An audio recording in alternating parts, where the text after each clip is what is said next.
Your voice, your opinion, your community. Fact TV, free speech, protected. Local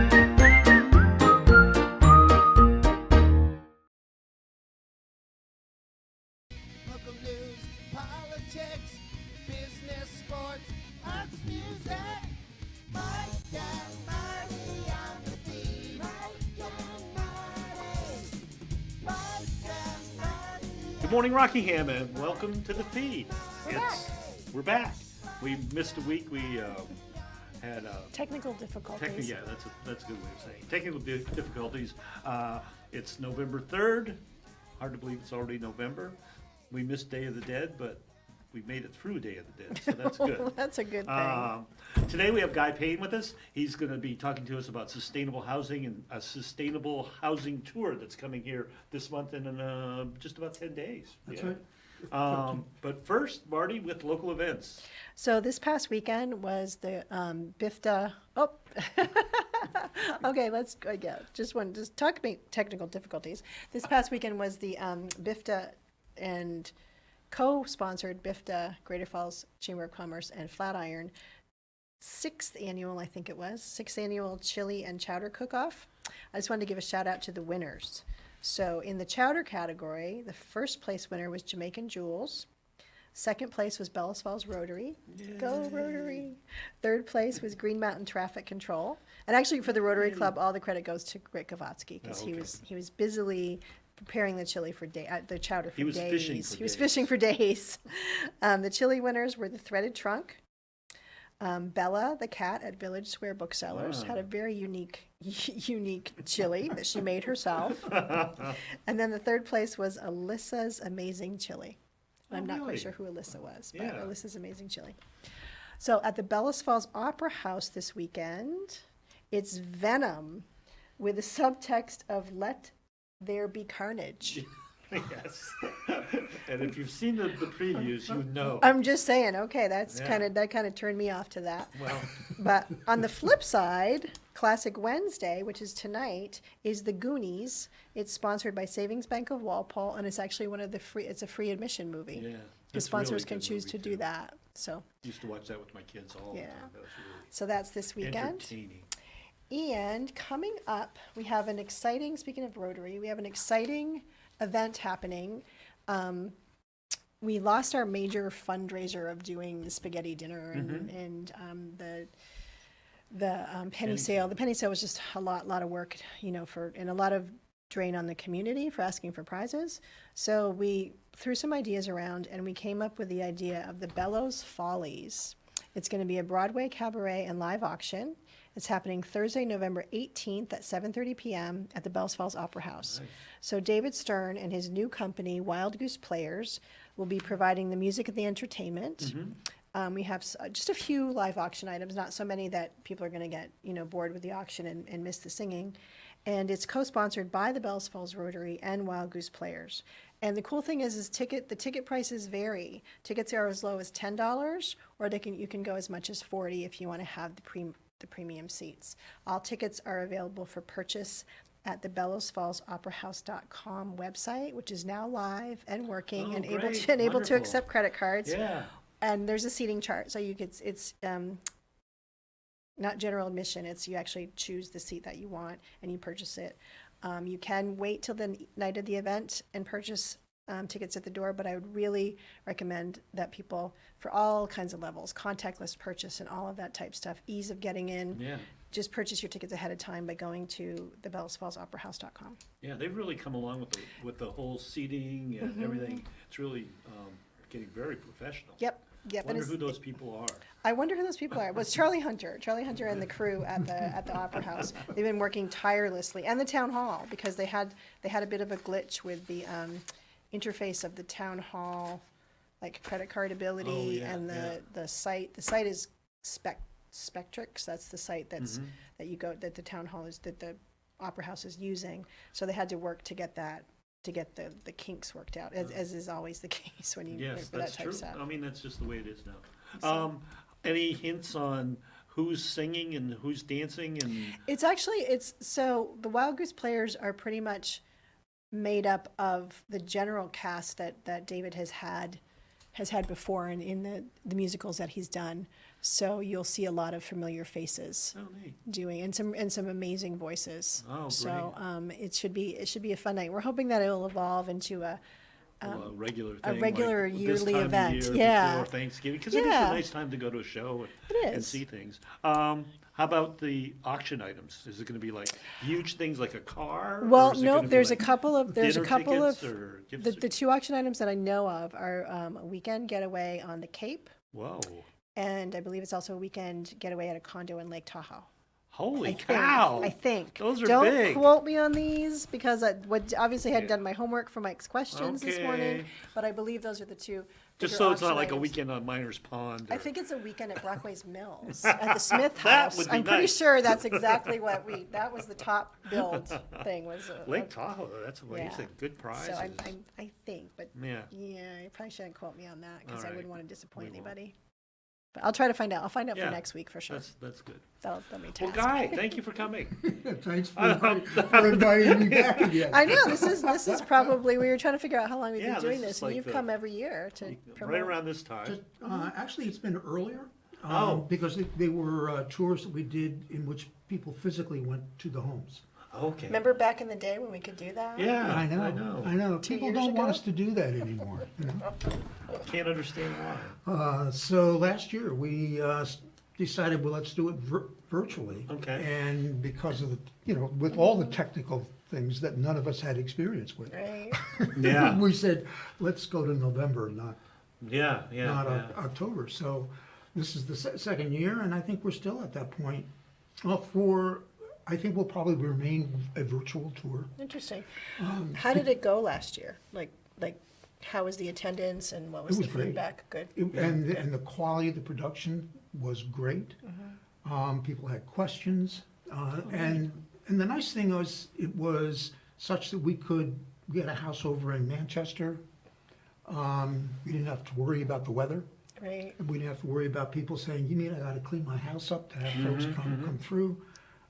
So we probably doubled the number of people that actually attended Oh, Wow. great. Neat. in the past. And when you have people coming through, we saw there was almost a maximum of maybe 50 that Yeah. could come I get through it. at a time and spend time with a contractor. Here, it was an ongoing tour. And then they could go onto our website And and get see the even tour more, and see yeah. the tour again. So Oh, it- nice. So Yeah. so it will be on our website till next year. So Yeah. kind of the silver lining Yeah. in the It really in the, was. in the bad thing that COVID was, it created a better platform for you all.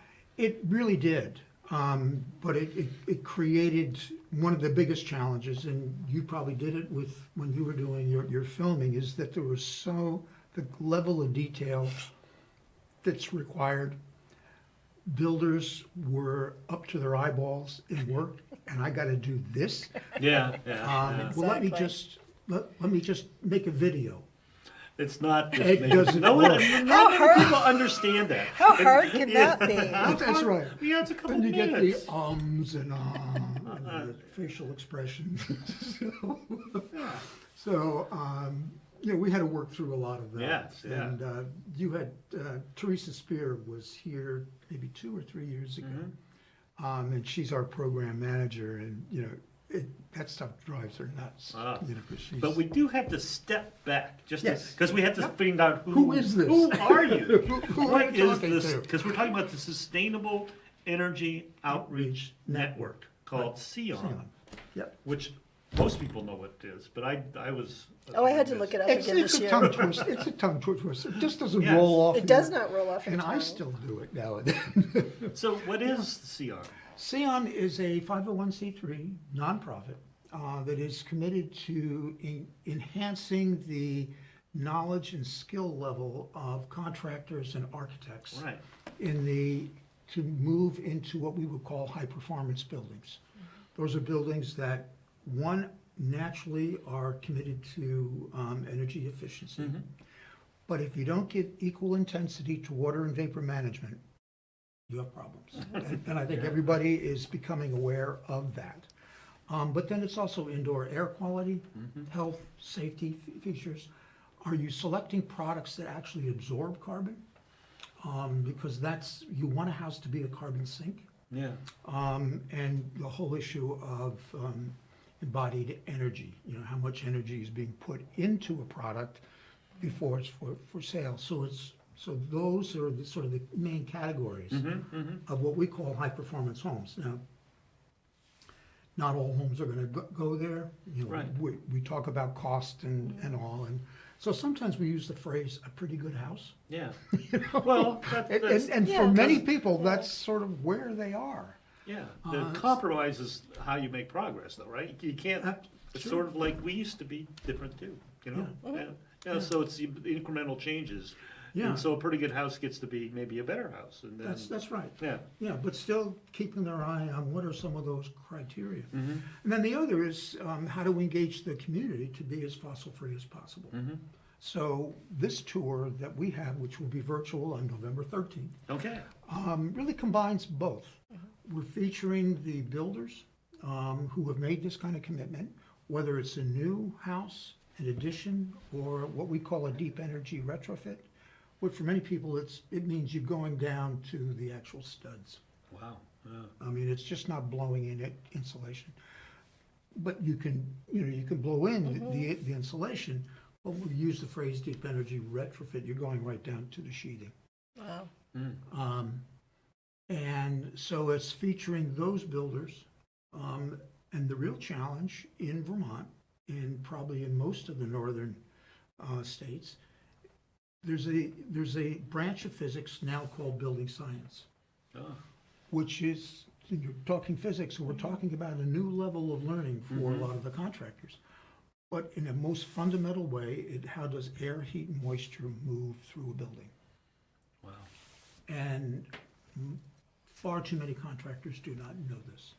Oh, yeah. And so what our commitment was when we formed after Hurricane Irene was to make sure that as many contractors, architects, learned this stuff ahead of time. Mm-hmm. Peter Yost, who's a key consultant that we use, oftentimes will make presentations to architectural firms or universities, and they say, well, we don't really teach that because you'll learn it on the job.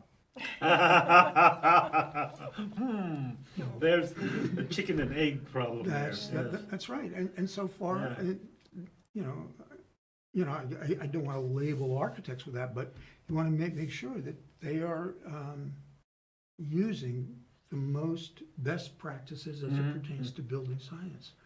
But it's really the challenge of getting your carpenters, your designers, all on board Right. with the building science. Because it is, and I don't want to say categorize carpenters either, but it tends to be one of those things you do because your dad was a carpenter. That's right. And you knew a carpenter and you liked being a carpenter, and so it's not necessarily a science.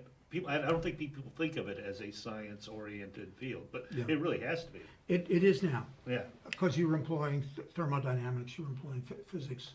I mean, not thermodynamics that I studied at one point in time, but it's still those dynamics that are Yeah. in place in a house all the time. So to go back a little bit to one of the first things you said, and see if I interpreted this correctly, I think when people were talking about energy efficient houses at one point, it was make them as tight as possible. Right. And that's not the case anymore because you said that you would run into problems. But I think the general consensus was make this house super energy efficient, super tight, all the heat will stay in it, but then what happens? Well, if you don't, it's insulate it, but ventilate it right. So what we're doing is how do you make sure that there is actual ventilation in the home while you're making it tight. But if all you're doing is making it tight and your water vapor is still in your house, then you get rotting sills. Yeah. Then you get the house composts. Yeah. And you're going to find a lot of people that they don't realize that can happen, but next thing you know, within 5 years, you begin discovering. Do you get mold also? Or? Oh, yeah. Oh, yes. So it's mold, decomposition, all of that can occur. But there are mechanical systems now that are in place that will help you do the ventilation. So that's all part of any well-constructed home now. Have you found in the years since you've been doing this, have you seen like big changes to technology, or has it been gradual changes to technology? Sort of intermittent. I think probably the biggest change for a lot of people has been the development of two things. One is the cold climate heat pumps. So that didn't really exist about 5 years ago. That is now fairly common for a lot of homes. The biggest challenge in using an air source heat pump, and it's like, well, how do they work? Well, it's sort of magic. The biggest problem for people with air source heat pumps is they will immediately jump to, well, that's non-fossil product. But if they haven't insulated their house, if they haven't done the air sealing, then many of them are coming away and saying, it doesn't work. Well, it doesn't work because you need to do certain things first. And the other is probably heat pump water heaters. We're seeing more and more of those, where now you're using, you're not using fossil fuel. And some new ones that are coming out, Sandon is I'm not sure whether it's the compressor, but the unit uses carbon dioxide rather than refrigerants. Oh, interesting. Yeah, so one of the concerns with the heat pump water heaters is if you have it in the basement, it will use a lot of your cold air in turning it into a heating system, but then it makes the basement colder. So now with the Sandon product, it's a CO2 refrigerant, or not a refrigerant, it's a CO2 gas, but that can be outside. Oh, interesting. So, so if you're asking that, and I suppose you can also begin throwing in now the amount of solar that is going on. I remember on our first website, we had Harlow's solar. Like that was the big deal. Yeah, right. And now they're everywhere. And now, and now, I mean, the wonderful thing about Rockingham, the state identifies a sheer amount of solar arrays that are needed by 2050. We're almost, and then it's like, how much do you have by 25, by 30, and then maybe jumps to 50. We're about 80% there. Wow, that's good to know. Yeah. Because of some of the solar arrays that are out on 103, one that will be going up in back of the old state police. The old state police. The town still thinks, well, we're really going to use that property industrially at some point. To produce solar energy. That's anyway. So I think. But tell us about. And let me just sort of jump to one thing, because I know Laurel will cream me if I don't say this. I think one of the other bigger things that is coming is the realization that regenerative agriculture is going to play in the global warming.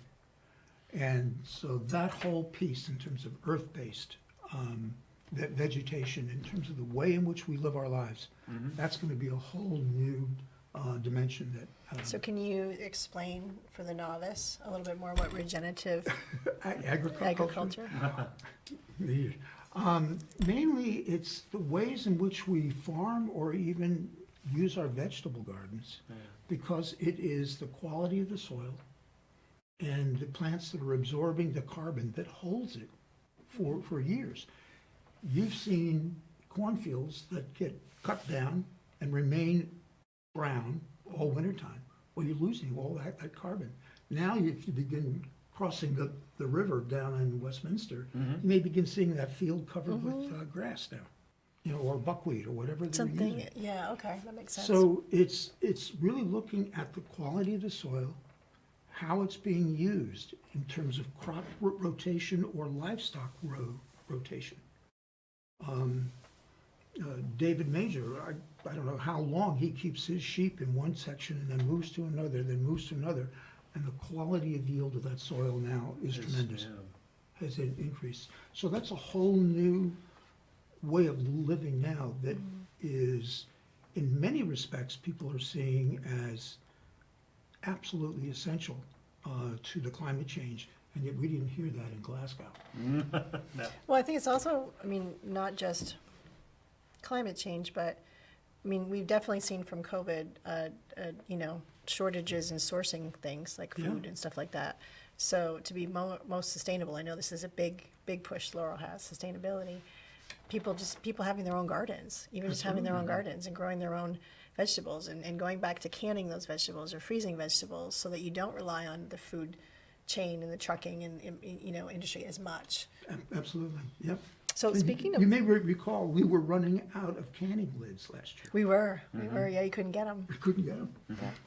Yeah, I had them all. I was doing all that canning. Right for your potlucks. that Right you- before my potluck, and then I was baking too, so, you know, all those things. Inside joke, Marty does not like to really do that type stuff, but anyway. So speaking of Laurel, tell us about her house. Yeah. Well, can we sort of back it up a little bit? Yeah, I'm not sure if we really talked about The tour yet. Yeah. That's The what tour. You came on to talk about the tour, and so I 5 think we need minutes. to, that's a good place to, we talk Yeah, about 'cause the we tour got and we can get 5 to- minutes left. All right, all right. Okay. On November 13th, SEON is putting on our 6th virtual, now sustainable home tour. And you can register for that by what's right on the screen now, seon.info/home tour. And what it is a virtual tour this year of 3 homes. Really unique homes in that one is a hempcrete, Wow, neat. where they're using hemp and lime above the ground as their main source of the foundation. Not the foundation, but But the the walls. structural wall, Right. yeah. So that's a whole hempcrete, that is hempcrete, and again, hemp being carbon absorbing, and then they use the lime. So you'll learn about this hempcrete house that's based in Goshen, Massachusetts. There's another home called the Cliff House, is a small home that they were gonna renovate a garage and it just didn't fit the design. So it's for a single mom and her 3 kids. And it's a simple, elegant, right in the, not in the heart, but right in Norwich. So again, keeping it local. And then we have Laurel Green and Steve Crofter's home right on Brown Street in Bellows Falls. And it was really a rundown house. Water came off the roof, went through cracks in the foundation, left a delta of mud in the basement. There was no functional Yeah. heating system, broken windows, no way of managing the moisture. But for Laurel and Steve, there was southern exposure to the house, so that meant, or southern and western, to the house, and that was enough for Laurel, because she knew how she could maximize her garden use. She was, you know, a farmer, but before. And it was in town, and wanted to make sure that their lifestyle was such that they could ride the rails, walk downtown, and yes, they do have an electric car, but they minimize the amount of travel that they do. So they purchased this home. They lived outside of the home for, I don't know, a year and a half to 2 years, in an apartment. And Steve and Laurel were the general contractors. And the transformation that they're slowly bringing to this home is tremendous. They first had to focus on the basement. The whole foundation was redone. They eliminated the basement windows, and then put water-resistant barriers on the ground floor, and then closed foamed up part of the wall, because in older homes, as much as we would not want to use foam, there's really no other product. So they foamed, I don't know how many feet up. And you'll see pictures of this if you go Yeah. in. And then they also put in the basement, a heat pump water heater, as well as a ventilation system. And they did a lot of the ductwork. Wow. Yeah. I'll have to see this online. Yeah, I mean, it's really extraordinary. And then you begin seeing, they put in what's known as an underground roof, which is you dig down a certain, I don't know, 10 inches or so, and then you have a fabric that you first attach to the house and then slowly lead it away from, Oh, so the water so goes to away the from building, the so the house. water comes off the roof and then flows away from Away. the house. Yeah, yeah. And most homes do not have Of that. course not. No, Yeah. Interesting. But you can hand dig that yourself. You don't Yeah. need a backhoe to go in and do that. Yeah. So they put in an underground roof, and remember that 5-inch torrential rainfall we had this summer? Mm-hmm. Their basement was dry. Nice. Wow, neat. Nice. So, A story of success. So I think we're probably almost out of time, would be my guesstimate. Yes, that's a big yes from Colin's Colin. shaking his head So- vigorously up and down. All right, so Guy, thank you again. You're welcome. The time flies when you come on here. does. You're such a great guest. Thank you. Look forward to seeing you again. And And we'll see you next week yeah, on you're the the feed. fountain of on the information. feed, yeah, I'll be the MC. There All you right. go. Bye. Local news, politics, business, sports, arts, music. My